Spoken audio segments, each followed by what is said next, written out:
It is the Gutter in association with Reilly. Reilly is a new eSIM service app from our friends at NordVPN. NordVPN have been fantastic for the Anfield Wrap. They're absolutely brilliant stuff, and we've been backing with them for some period of time now. You should be used to all of that. But with Reilly, you can find yourself, when you are abroad, an affordable eSIM plan in over 200 countries and 8 regions. So if you've ever struggled to get Wi-Fi abroad or come back with a massive mobile bill, you'll know what a local SIM card can make in terms of difference.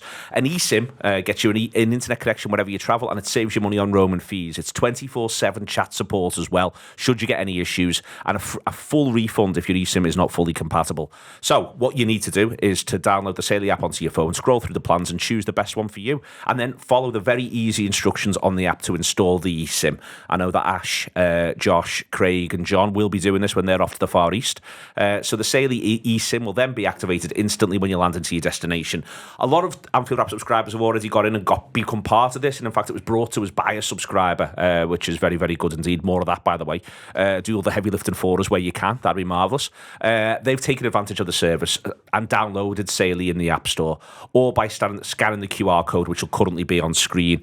If you use the code TAW at checkout, you get 15% off. So if you use the code TAW at checkout to get 15% off on the first purchase, you can do that there, and all the details will be in the episode description box. So the most important thing is that code TAW at checkout with Reilly. We're really pleased to be partnering with them, and as I say, a number of subscribers have enjoyed using it so far. So if you're thinking about it, if you're going abroad at some point soon, get on board. So Reilly at the App Store, TAW at checkout, and go from there. This is the Gutter.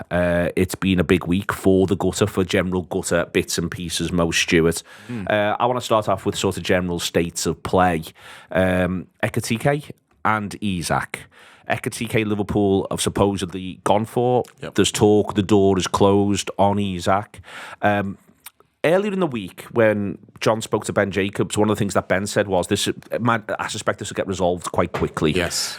In one sense, that very much felt like it had happened, and yet it does seem as though Liverpool and Frankfurt might be just still a little bit apart. Frankfurt like to drive a bargain, and now there's some report that Isak is upset because he wouldn't have minded the move, and he thought that the offer was a perfectly fair one. What happens here?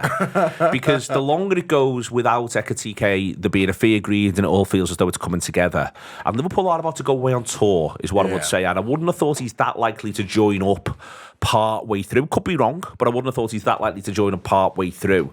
So it does end up being a situation where it feels like time, yet again, may well, in some way, shape or form, be influencing matters. I think so. And it's a strange situation because both of these, or all of these pursuits, Liverpool of Isak, Liverpool of Ekitike, Newcastle of Ekitike, have all been going for a long, long time. They've all been kind of bubbling along in the background. Newcastle tried to sign Ekitike, 3 years ago, the first time before he went to PSG. So these lines of communication between clubs and intermediaries and players have been going on for quite some time. But this does feel like the point where it all comes to a head. And it's fascinating because we've never really quite seen a situation like this before, where a club have given another club an ultimatum almost, where it's like, if you don't let us sign your player, we'll sign the guy you were planning to replace it with, or play him with together, if you believe Newcastle, which no one did. So we're not really quite sure. There's not really much precedent for stuff like this. The Isak being upset part is possibly the biggest disruptor of all of this, because from all reports, despite the way it looks, Liverpool and Newcastle have been quite amicable throughout most of these, and probably still will be. I mean, Eddie Howe and Richard Hughes are mates.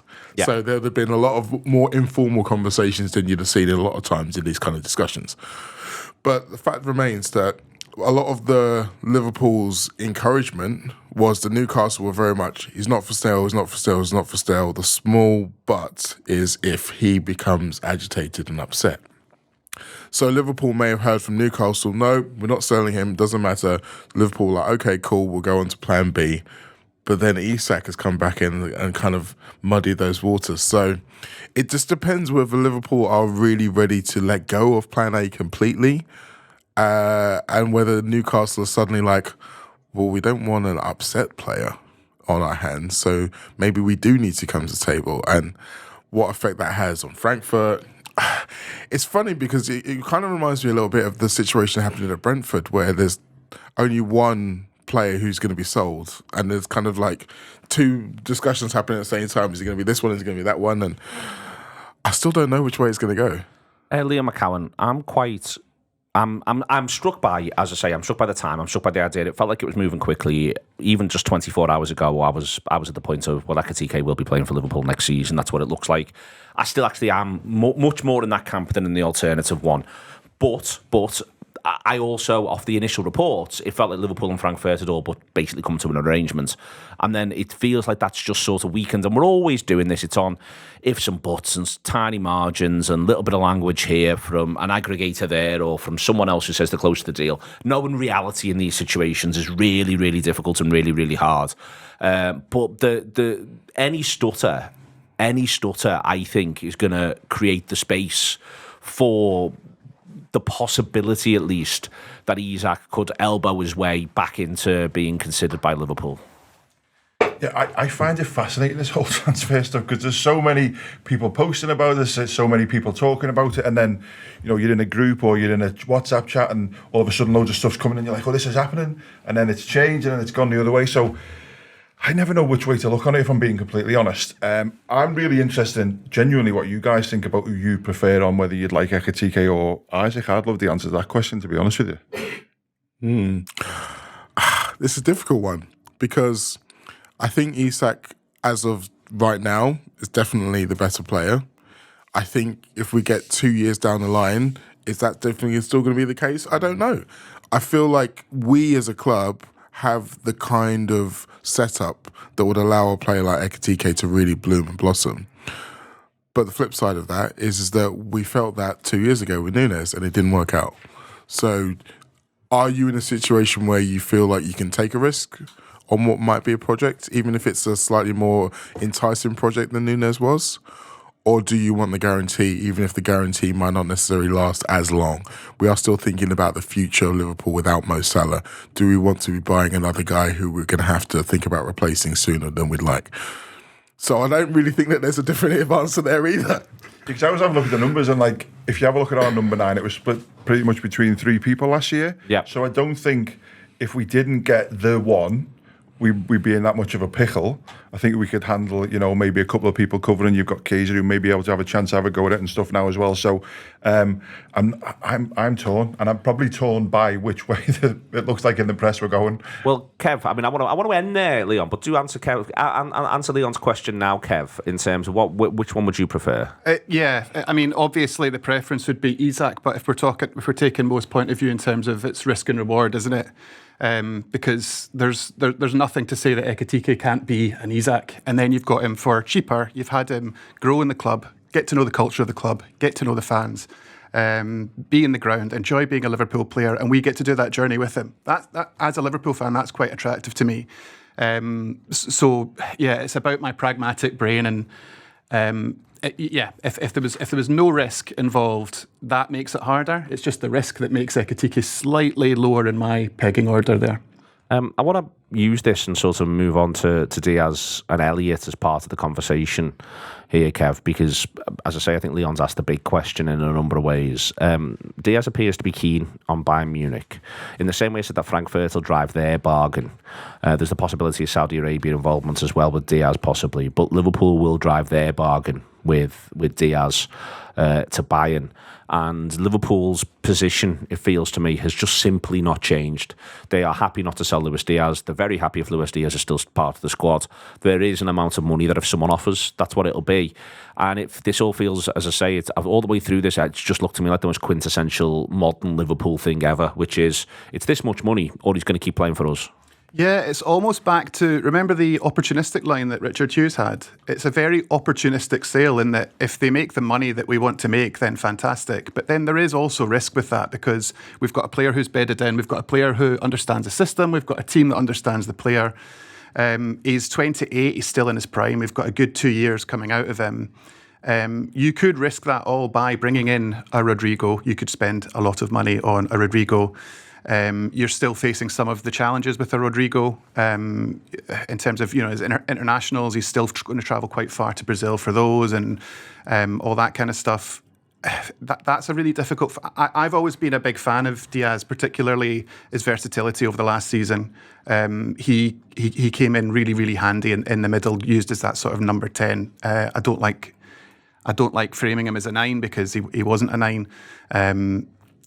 So yeah, for me that's a really, really difficult one in terms of the risk.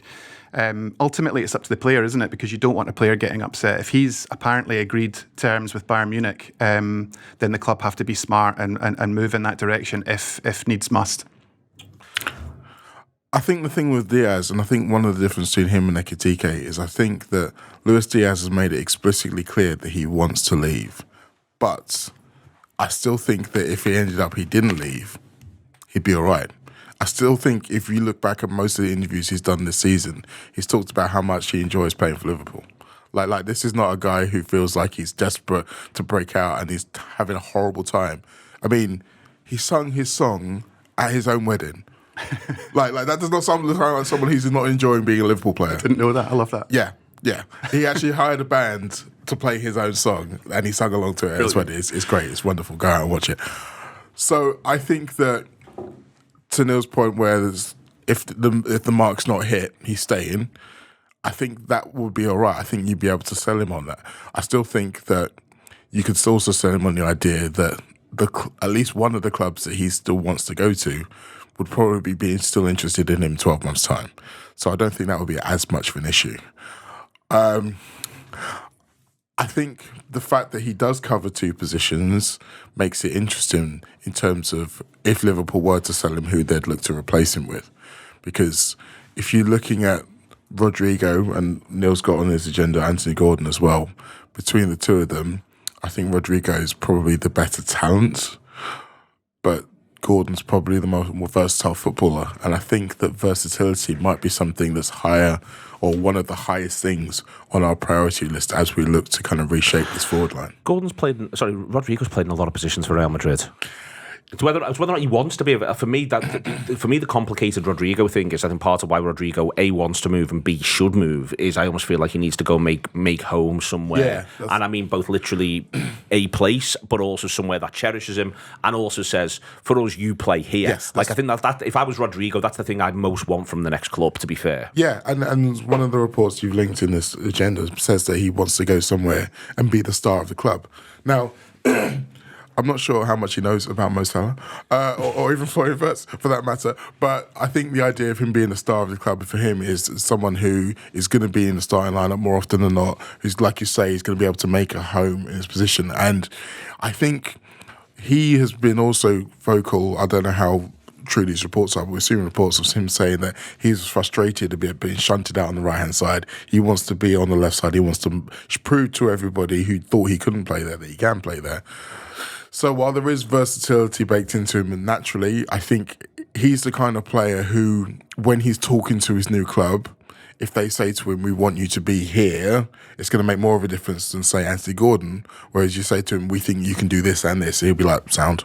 Yeah, I think with it, Leon, I think with Diaz, to me, it just appears that he's of the age, 28, where I think he would like the deal. And I think that makes a ton of sense. I think we have to acknowledge that. The flip side of it is he's still got 2 years left with Liverpool. And we've seen in the past, Liverpool are happy to see footballers leave for no money at the end of the day, if that's what they decide. And this is, again, back to who has agency. Newcastle have agency over Isak. Isak can try and force the issue, but Newcastle have agency over that. Liverpool have all the agency with Diaz, and have shown, I think, so far in this window, they're very, very, very prepared to use it. Yeah, you'd like to think that players make decisions on, wanting to play for your club and wanting to win trophies, but you do have to remember sometimes that this is their job and it's their livelihood and they've got them considerations. I think we're pretty clear that Liverpool aren't looking to give him a new contract, a new bumper contract. I think if I'm thinking about it from a business point of view, I'm quite happy that that's the case. At 28 years of age, do you give him a 3-year contract or more money when you could let him run it down? So I get that and I understand why you want to. I think it's really interesting that kind of Rodrigo and Diaz are similar in that they want to go somewhere and play a position, but we're doing a shift between the two of them. I do find that really interesting. He played a lot of minutes last year, Diaz, obviously across a couple of positions, but I think it was about 3,500 minutes in total he played for us. So we're going to need someone who's going to play a lot of minutes. We can't have someone who's not going to be able to cover a lot of minutes, and that's why Gordon is interested, and that's why I guess Rodrigo is interested for that. And it's fascinating to see how they play that out. Are they going to get someone who's very central? Are they going to get someone who's very left? Or, you've got Cody Gakpo breathing down your neck as well when you're playing on the left. So I think with this situation, Kev, with Diaz, I think it is 28 and 30, if you're a footballer, are just massively different. I think the nature of the club that chases him at the age of 30, there's the possibility of what's, I think, been clearly his dream, which is Barcelona. Maybe next year or the year after, he can still pull that together.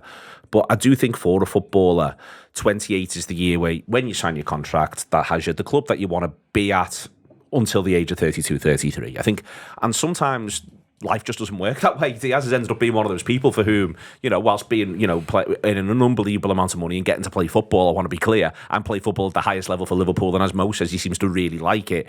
But in the end, timing and so much of this show and so many of these conversations, I think, around transfers come down to time, and it comes down to a little bit of luck. And where Diaz has ended up is that so much of the control over his career lies with Liverpool. And at this moment, Liverpool are a strong club in a strong situation, a strong financial situation, a strong sporting situation. So he doesn't want to burn any of those bridges. But simultaneously, he's 28 and he is probably thinking, I want to be doing what I want to be doing when I'm 32, please. Yeah, no doubt. I mean, he'll have had this in his brain for the last 2 years, I'd imagine, with the way the contract's been. And there has been these chats of will they, won't they, in terms of us re-signing him and a bumper pay contract, all that sort of stuff. It just so happens that the deal that we got him on was fantastic for the club, not necessarily for Diaz. Now that he's sort of become such an important player, I was actually reading in terms of the partnerships in Liverpool in terms of expected assisted goals, expected goals and goals. Number one is Szoboszlai and Salah. Number two is Diaz and Salah, but that's Diaz from the centre. And number three is Gakpo and Salah from out left. So what's interesting to me is, I don't know if I'm reading too much into it, but does Arne Slot prefer him as the second option in the middle? Is Diaz happy with that? Does Diaz want... I mean, I think Diaz would be more happy playing on the left for a club week in, week out. Bayern Munich would be fantastic for him. A club like Bayern Munich that particularly favours older players in their absolute prime. I was sceptical about Kane going there, and he's been fantastic, shows how much I know. And the funny thing about Barcelona is once they're obsessed with a player, they really are obsessed with a player. It seems like it's Deco that's the sporting director there, I think, at the moment, isn't it? He's really got his eyes set on him. And everything that's worked out for them in terms of Nico Williams not working out seems like a PR disaster. You'd think they'd have their heads screwed on if they were to try and go after Diaz next season. But as I say, if he stays, I'm more than happy with that. It's all about the versatility for me. We'll loop back around onto that in a minute or two. The one other thing I do want to talk about before we get into replacements, but I think, again, I'm going to talk about time and I'm going to be very boring, Mo, is Harvey Elliott's on holiday. Rodrigo was on holiday as well. And therefore, neither of them can do anything for the next 2 weeks regardless, which I think extends out your time in which you assess options, but also clubs assess options. Elliott, West Ham, strongly mentioned this week, along with a pretty intriguing West Ham insider account, which appears to be to know what it's talking about, at least for now. Newcastle has been mentioned, but you can just end up sort of dropping down the league and ending up saying you can see how there's 8 teams. There's 8 teams, and I think Liverpool's expectation there is that Liverpool will be saying to these 8 teams, this is the price, this is the deal. The first one of you that makes it gets to speak to him, and we go from there. Yeah, and I think Liverpool would have probably had an indication from Harvey before he went on holiday as to what level he sees himself at. So, for example, if Wolves, who were very interested, come in, he might have already said to them, don't bother. Don't waste your breath with them guys because I'm not going there. Yeah. So there would have been some things he could have done. Also, obviously, being on holiday means that a deal's not going to be completed, a medical's not going to be completed. You know who's not on holiday? His agent. Yeah, 100%, of course. So he's going to still be working hard on his behalf. He's still going to be taking conversations. He's still going to be, there's going to be intermediaries. My point is more no one's missing any training time at the moment, because I think that's what, in a few areas I keep coming back to, and maybe it's just been a bit stung with Chiesa last season. I think the thing you don't want, and this wouldn't happen to Elliott with Liverpool anyway, he would be reintegrated properly immediately. Yeah. But using the Man United example at the minute, United running around telling everyone there's 5 lads who aren't training with them. One, says, well, we want rid. But 2, the other thing it says is, well, these lads aren't getting proper conditioning at this time of year. So if you want them, you should want to move pretty quickly. But you might end up going, well, there's no point getting a lad in on the 31st of August if he's not done any proper work for 6 weeks. Because we spend all the time trying to build him back up. And that's my point here. Is, but if you're Elliott, you'd like to. If I was buying Elliott, I'd want to have him the first day I could have him, if that makes sense. And there is a big disparity between certain different clubs in terms of their schedule. So, I mean, absolutely. Chelsea have committed to the idea of the fact that the Club World Cup is their pre-season. So they're going to do their pre-season and then they're going to have a break, which, can't see anything going wrong with that. But then you've got Arsenal, who have had like nearly 2 months between their last competitive game and their first game of pre-season. So, I mean, I don't expect him to go to either of those 2 clubs, but it's an example. Yeah, no, and it's happening all the way down the division. So I don't think yet we're at a situation where Liverpool are going to be saying to clubs like put up or shut up. I think, unfortunately for Harvey, this might be one that goes deep and goes long and goes maybe even once the season's already kicked off. Maybe it's one of those situations where a certain club hopes that if the season starts and Harvey finds himself on the bench and maybe not getting off the bench in a couple of games, then he might start to change his mind over or widen his horizons over who he believes he can go to.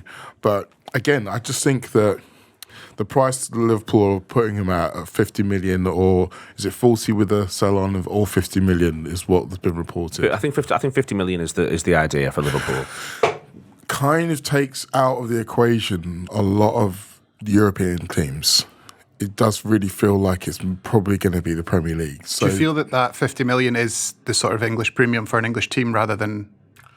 Perhaps, but when you look at what he did, in the Under-21 tournament, and then you look at some of the other players who've done similar things in Under-21 tournaments and gone on to be absolute superstars, Rodri being the really obvious example, Liverpool well within their rights to say 50 million quid, please. So I wouldn't be surprised if that's a everybody price, but we'll see.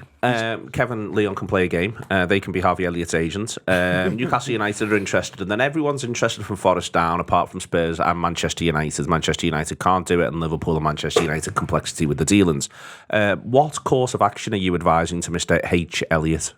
Are we joint agency? No. Okay. You can be. You can be whatever you like. If you want to become an agency between you right now. So I think my advice to him would probably be to go somewhere where it might be a springboard to get somewhere else, as opposed to maybe the big destination for now. So, because he hasn't really played much for us in the last year, he's not really had the opportunity to shine. He's gone to 21s and he's had an opportunity to shine and done really well. So I think my advice to him would be, if I was a football agent, to be saying something like, don't think about this being the one you're going to be in 3 or 4 years. Maybe think of a 1 or 2 year one. If he went in somewhere for 12 months and did really well, all of a sudden there's some other opportunities for him, because I do think he's got it in him. And I do think as well, with the holiday point, he's really versatile across that middle and across the front. So he's not that important to be in your plans. I think you could come and drop him in a few places and get him set from a little bit later on. Kev? I think West Ham would suit him in terms of that sort of club that has the profile of you can be a star here, particularly an English star. I think Bowen's been fantastic there, and I feel like Elliott's at the age profile that he could be the next sort of big player there, the big English player there. I have a feeling that he'll be really keen to get to the World Cup, and I think that he'll be really keen to play for a side that will start him all the time. I think Newcastle will be fantastic for him as well. But then they would have a lot of outgoings. They've got a lot of outgoings now. I don't think they've sold anyone. Have they sold Longstaff in that set? I think it's about to sell, yeah. But I think he'd be fantastic there. The culture of the club would be fantastic for him as well, I think. I just feel like London lad playing for a London club sort of screams, a very, very obvious move to me. Martin Samuel writing loads of wonderful pieces about him, arguing he should be in the World Cup squad. Just very quickly, Mo, before we move on to the replacement bit in a wider sense, if Liverpool were to do Diaz and Liverpool were to do Elliott, before we even talk about Nunez, Doak and Chiesa, that looks to me as though Liverpool could, in headline fees, be looking at 120 million. Yeah, I think so. Because I think that Elliott and Diaz are probably the ones where Liverpool are like, we're happy if these guys are at our club next season. The players themselves may be slightly less happy in Elliott's case, but for us, there's no rush to sell them. So they are more likely to stand firm on those valuations. Yeah. I mean, they only need to speak to Nat Phillips to know about how firm Liverpool can be on a valuation when it's like, we're just not going to sell you, lads. So I think as much as a lot of people may be surprised at Liverpool's willingness to spend big fees on multiple players, that money coming in at the other end, I think is vital to it. Before we get on to Nunez, Stoke and Chiesa, I want to do a little bit on the replacement chat. Ben Jacobs mentioned Gordon again. Mo mentioned Gordon a minute or two ago. Rodrigo, I think, does look like he is destined for a move. I do think Newcastle need to sell someone somewhere at some point. So I'm going to say someone. I mean one of the more significant players. I could be wrong. In amongst all of that, Leon, they could decide not to. Liverpool, it looks to me, are very prepared to go for what they feel as though is just quite literally the best player they can get their hands on. That's the one thing that the Isak thing tells us with certainty, that Liverpool will chase that down. Would you be excited if Liverpool signed Gordon or Rodrigo?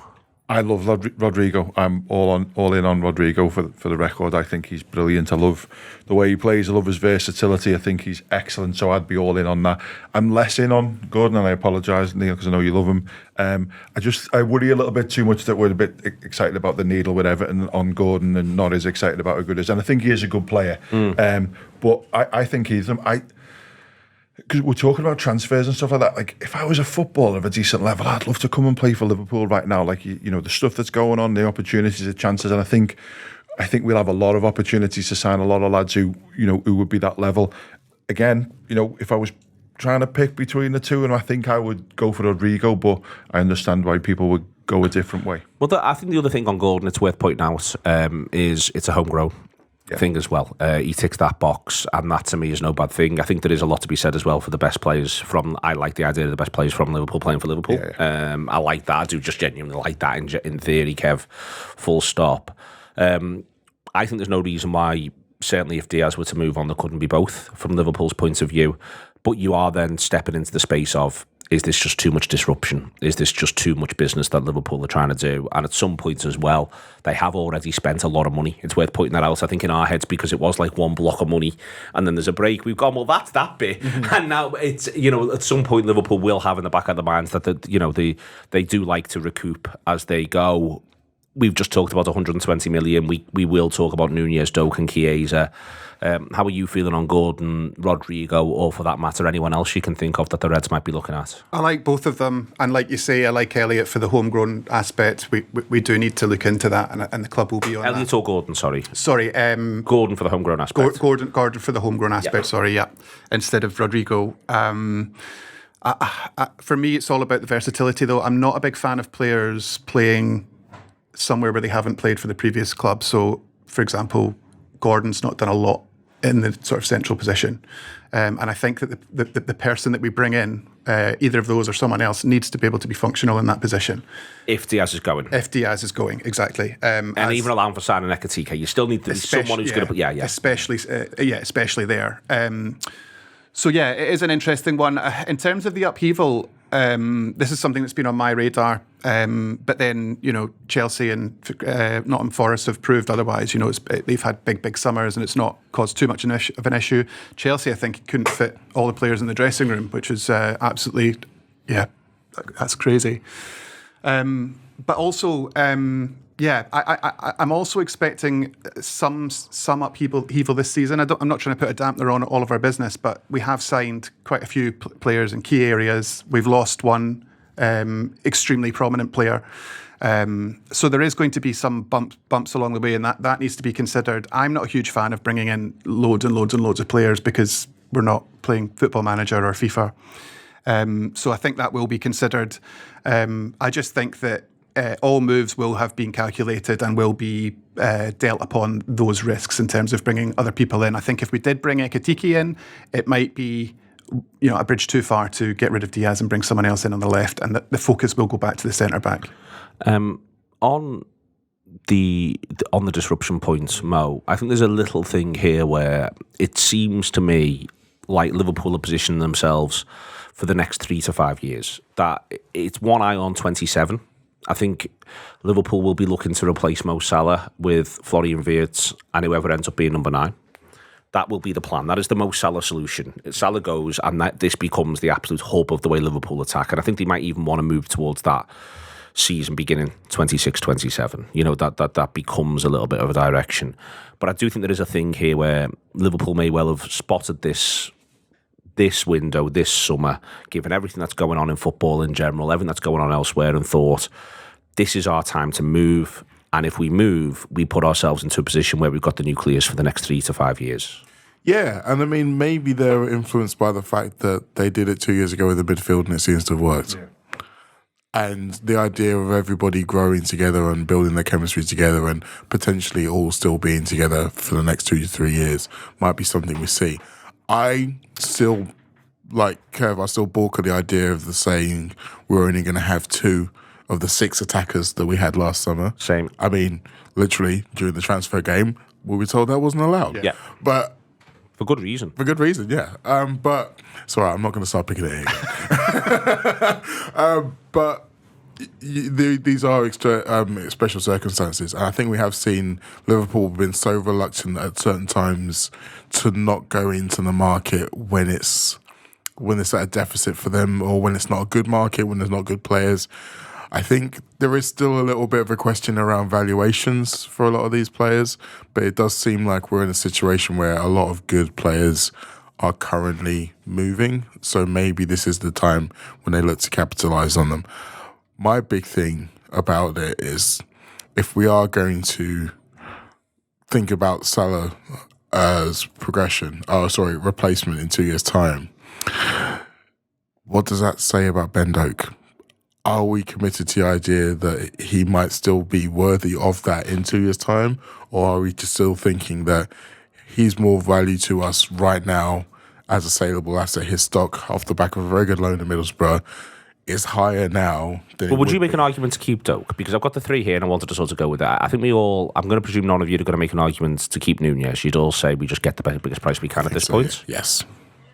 I'll say yeah, then okay.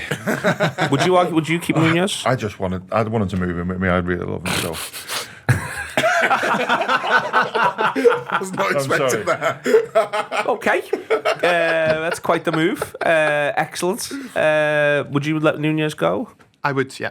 I understand that it's the best thing to happen for everyone else apart from me. Apart from you and we'll your living arrangements. Yeah. I've got one in the office. Excellent. Okay, so Nunez there. What's the Chiesa outlook? And you can't say the song, because you can still sing the song when he's gone if you want. I do not like chat of and Chiesa might play centrally for Liverpool. I just don't think he impacts football matches anywhere near enough. And I think whoever plays central forward for Liverpool needs to impact the game in a big way. I wouldn't say that him starting the game against Preston there was a sign that he might get more minutes there. And if you think that, then maybe watch the game and see the fact that he struggled to break away pace-wise from Preston centre-halves and see that maybe that's not really his best position. But I can see a world where Liverpool think that maybe next season he is a better player than this season, having a year of or more time with no injuries, full pre-season with us, a bit more time in our system, etc., etc., etc. I still think, if going back to what I was saying before about Doak, in terms of is he more value to us as a price tag or as a player, I think with him it's a price tag as it stands. But if you're asking me which of the 3... No, I'm not asking. I'm saying I'm happy if you conclude none of the 3. Take the money now, move on, and see if you can recycle that money into sharpening the operation moving forward, and also remembering you've got Rio in Gamoa. Doak, well, yeah. Well, this is the thing. I feel like keeping Doak kind of protects Rio a bit, because as much as I do think ultimately Rio will end up being a better footballer, I want us to give him the time to get there. I don't want us to push him too quickly. And Well, we just want to be crystal clear. He does not want that. I know. And everyone close to him doesn't want that either. But look, they when want him starting a Champions League final. Stat. if I go back to around everyone in the room, did everything you want when you were 16, was it the best thing for you? No, absolutely not. No, it was not. So there needs to be an adult in the room to say, look, the best way of you getting to where we all want you to be is step by step. Okay. So if you're telling me which of the three I'm most likely to be happy to keep, it's Ben Doak. Okay. Well, you don't have to, as I say, you can say none, you can say whatever. What's Chiesa, Doak? I'm keeping Chiesa and selling Doak. I think that if we were to sell Doak now, it would be the best decision in terms of financial decision. I think if we hung on to him, I don't think he's ready. I'm very much of the Josh Williams school of if you're not good enough to be in the 11, then you're just not good enough to be in the 11, and that's that. That's not to say that he might not down the line become good enough, and we've seen with Quansah that we were inserting buyback clauses, and that might be an option. We might want to buy him back if we were to sell him, which is interesting. I just don't think he's shaped himself enough. I think he's amazing at his dribbling and his driving forward. I think he's pacey, but Premier League wing backs now are really, really quick, and he's not quite at that level for me. I think if the valuation is about the same for Doak and Chiesa, around the same, I would rather keep Doak over Chiesa. Would you not consider letting both go? Well, look, if we need... Especially if you kept Nunez in the house. Well, if we're keeping Nunez, you can sell everyone else. Look, if we... I'm quite happy for the guys who are making these decisions to do whatever they think is right. If it was the choice between the two of them because we needed 25 million quid to do something else, I would rather let Chiesa go because there's opportunities further down the line for Doak, like Mo said about a few years and stuff. But I'm emotionally attached to all of them. I love them all of them. The other thing we have to factor in as well is that in the world where you are selling both Doak and Chiesa, you still have the potential of Frimpong doing that position. Yeah. And AFCON's coming up, and who's going to cover Salah in that position? Do you want somebody that you've just signed? I want to move on to the profile of Liverpool's forward options, what your ideal is. My concern on that one when people are saying it is, we're all just, Conor Bradley does his hamstring on the 1st of December away from going, well, that wasn't good thinking. And I know you could end up driving yourself a bit mad, but if you're not careful, you end up sort of talking 4 players into covering 9 players, and that way madness lies and a squad shortage lies. They win the league with 5 forwards. And I want to talk about the 5 forwards that they win the league with. We'll use the idea of Nunez as the poorest, because I'd rather have Nunez than Martinelli. I'd rather have Nunez than Trossard. I'd rather have Nunez in terms of the output and just the player. I'm not talking about what they could go on and be when I say this. But I'd rather have had Nunez than last season's Doku, than last season's Savinho, and than last season's Foden.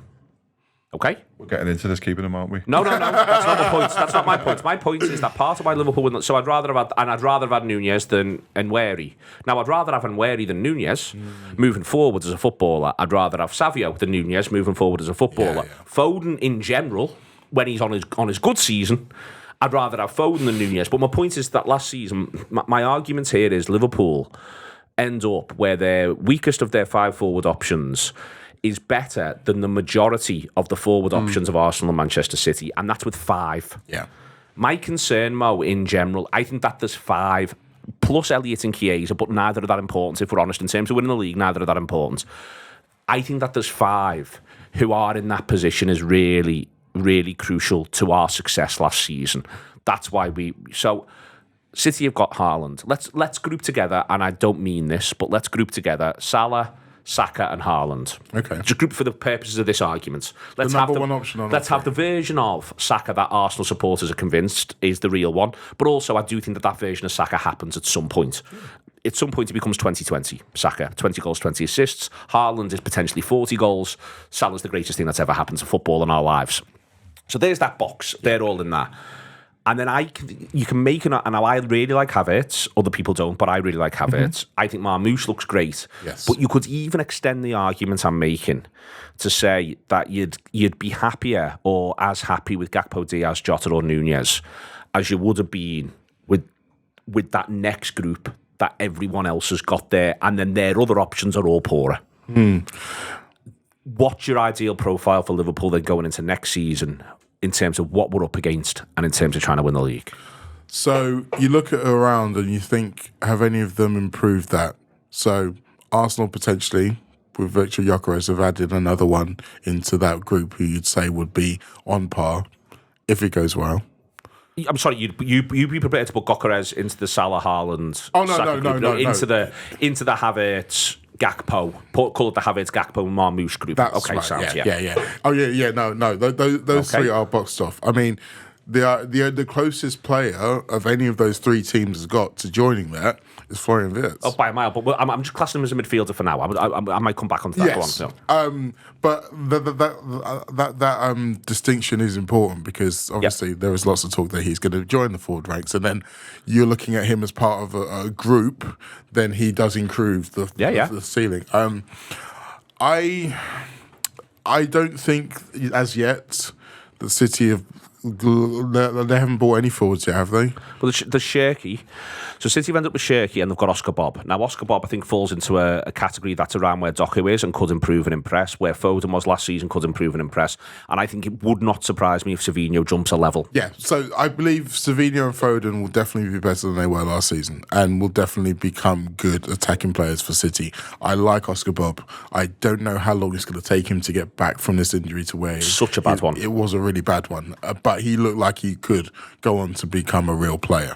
I think if you look at the way that Liverpool played last season with those five attackers, there was still very much with the exception of Jota's injury period, there was very much well, these are the guys who are going to start and these are the guys who are going to be on the bench for the bigger games, for the most part. So it wasn't quite you're all mixing and matching. No, that's something like that, but you've still got five. But you've still got and you can five. make your changes and you can keep it fresh. My question, when I'm saying about the ideal makeup, my point here is that I think, for instance, if they'd have bought Isak, and if they still go on and buy Isak, I think there's every chance they go next season with 4 and not 5.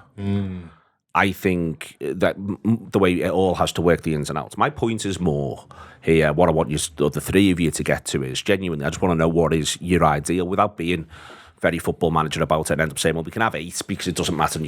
But I think it is important to sort of to remember part of what Liverpool had that the rivals didn't. Yes. That.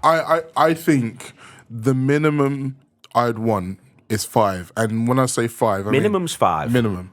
So five players that if there was an injury crisis and these players had to start consecutively for 2 months, Yep. you'd be happy with that because But your minimum, so you'd like a 6th? I wouldn't mind the 6th, but the 6th can be a ringer. The 6th can be a young player. The 6th can be another player moving into the situation. So a Doak, a Danz, or something like that. But I think having at least 5, so you've got 3 on the start and 2 to come off the bench, I think is really important because, like you say, I think that really has helped. Like, how many times last season were Liverpool winning games late, and how much of that was because they had real quality to come off the bench, whether or not those players were the ones who were doing the goal scoring or whether or not it was just more things for the defence to worry about, which generally weakened them. I think it was such a big part of what made us good.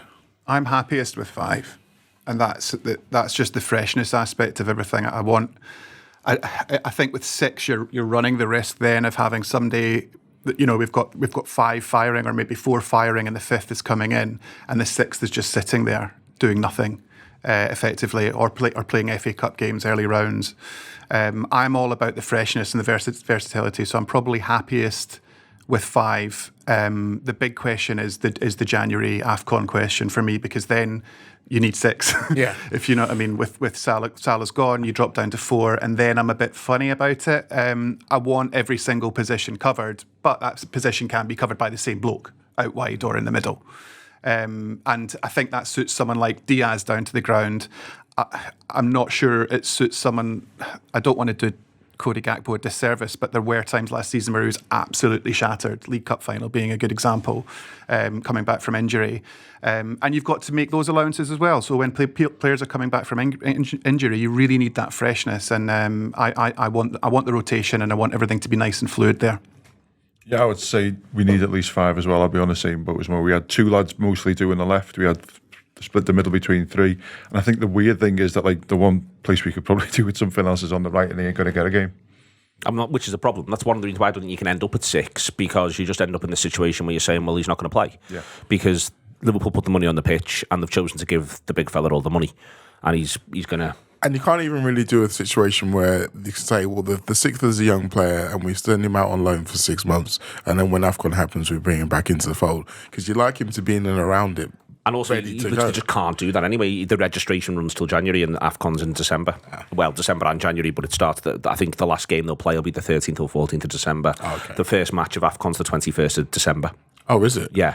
They've moved AFCON, pulled AFCON back a little bit so that it effectively exists between the 6th Champions League game in the Swiss system and the 7th Champions League game in the Swiss system. I will say what I always say at this point for any Anfield Wrap listener, which is that England are the oddities, we're the outliers. Practically every other European country has a winter break. Yeah. So we need to, when everyone goes, oh, that's not on, you've got to remember we're the weirdos. We are the weirdos in amongst, and I'm quite happy being the weirdos. I like Christmas football. In fact, I'll be furious if we don't play on Boxing Day. They can fuck this 27th nonsense off. But I am, who wants to spend more time with the family? I am very much of the view that we have to remember that we're the weirdos. You all want to get to at least 5, okay? And that's interesting because I think that is easier with Ekitike than it is with Isak, given the amount of money. Could be wrong, but I think that that's the case. Okay, last little bit. I want to do a tiny bit on centre-back on this show and then set up for Rob to do more on centre-backs on Sunday. This is called Stitching Rob Gutman Up. Rob, when you're listening, we've just done 40 minutes on attackers, mate. I'm going to do about 5 to 10 on defenders. But I'm sure you've got loads and loads of things that you're ready to bring to the gutter that is behind the paywall on Sunday. Other bits and pieces that have been behind the paywall, these 2 gutters this week, have been out for free. Very pleased to put them out for free. And a huge thank you to Reilly. That's possible because of their support. But we've also had some chats with, I've done Johannes Wolf, for instance, on Build. I can't quite remember who the other one was yesterday, so huge apologies for that. I might even just look on the app quick here and get it up. No, I won't. I'll do it another time. There's lots and lots of things looking into Ekitike and stuff behind the scenes there, as well as getting ready for the tour. Going out on the tour will be John, Josh and Craig, so there'll be stuff coming from the tour all the way through as well. So do subscribe to the Anfield Wrap if you have the opportunity to do so. You just download the app and go from there, or you go to theanfieldwrap.com/subscribe. Okay then, centre-backs. It remains an area for concern. I'd argue, Mo, at the minute Liverpool have only got 3. It was marked in the 2 halves of the game against Preston. Each of the halves had one footballer being pressed into service who was not a central defender in the course of that one. And the Konate question is just rumbling along in the background. It is. And again, echoing what I said earlier about how you can't really take what the decisions made positionally in the pre-season friendly as given. If you were, then there were probably some issues you saw with how they were played. I mean, there was that one moment where Robbo gets absolutely done and he's got to suddenly run back 80 yards. It's like, we could do without that happening very often. But yes, the Konate situation is the one that's probably the most negative situation amongst the whole squad for most of us, because we all want him to stay. I believe most people want him to stay. But even more than wanting him to stay, don't want him to leave for nothing in 12 months' time. Whereas I feel like if you speak to people at the club, they might have a different view of the situation. I feel like Liverpool have already committed to the fact that they have to sign a centre-half simply because they've let Quanta go before 100%. We even get into the Konate business. And then it's, do you want another guy who comes in next season as the definitive number 4, a young guy who can grow into the situation, or do you want someone who's going to come in with the ability to challenge for the first 2 spots this season? If you ask me what I'd like both. But I think we've seen in previous seasons that just like 6 forwards, it's very hard to carry 5 centre-halves. I mean, again, I speak back to Nat Phillips, who thought he'd get 2 mentions in one guy's show. But his situation was very indicative of the fact that Liverpool didn't really want to have 5 first-choice centre-halves in the It's really hard to do. It is hard to do. Especially when one's Virgil van Dijk. Exactly. Because he's got so much... He dominates so much of the playing time. My question there is, though, will he continue to for so long? I think you can probably say for the next season, yes. But after the season after that, I'm less sure. I'm not going to lie. Considering that there's a World Cup in this next summer, I wouldn't be averse to using him just a teensy bit less. Which means that you're wanting to then have another defender. And the other thing, I think, when you're looking at the defensive stock, the centre-half stocks, the guy that we sold was probably the only guy who we definitely know can play both sides. Like, the others have done it to a lesser degree. I think Gomez can. Come on. I think he's great both sides. I wouldn't say great. Which side do you think he's better at? I think he's better on the right. Oh, okay. I think, which is ironic because I think he's better as a left back than a right back, but that's a whole other discussion. But in the centre half stocks, I prefer him on the right. I think having at least one player who I would be comfortable doing both is important. But then you're looking at a situation where Liverpool probably would be better off buying two, but then you get back into then that's five. And if you're buying two, that means you're committing to the idea of Konate leaving. If you think Konate is going to stay, then you probably buy one. But again, it's not a great market at the minute, is it? It isn't. I've been looking into this, and like some of the guys who I've really liked have either fallen off a cliff. So no one's talking about Gonzalo Inacio anymore. Yeah. I have my doubts about Diamond, who ironically Palace are trying to buy to replace Gahey or play with Gahey. Scalvini, who was another guy who was on my long list for a long time, has fallen into injury hell. He had an ACL and had 2 shoulder surgeries in the last 18 months. So you wonder what effect that's going to have on him long term. And then the biggest, brightest centre-half prospect all of us had seen 12 months ago, Lenny Yoro went to Man United and has not been that good. So it's a really hard position to buy for, which is probably why Liverpool found themselves in a situation where they're trying to buy someone who's the captain of another Premier League team and has been playing for England for the last year and a half. Well, it's gone quiet, Kev. It's unresolved. And I think that a lot of that is down to Liverpool. I've obviously had a very big piece of other business, full stop, to deal with, and have these forward questions that have become more pressing. They've been linked relatively strongly in Italy to Leone from Parma because Inter Milan are looking at him as well. It could be one of those where Parma are happy to let that be known to see if they can force Inter Milan's hand or force a price point upwards. That's very, very possible. You do feel as though they will be buying one central defender over the course of the campaign, of the summer campaign, to sort it out. It's going to be interesting to see who. It is, and I think it's dependent on what happens with Konate. I think.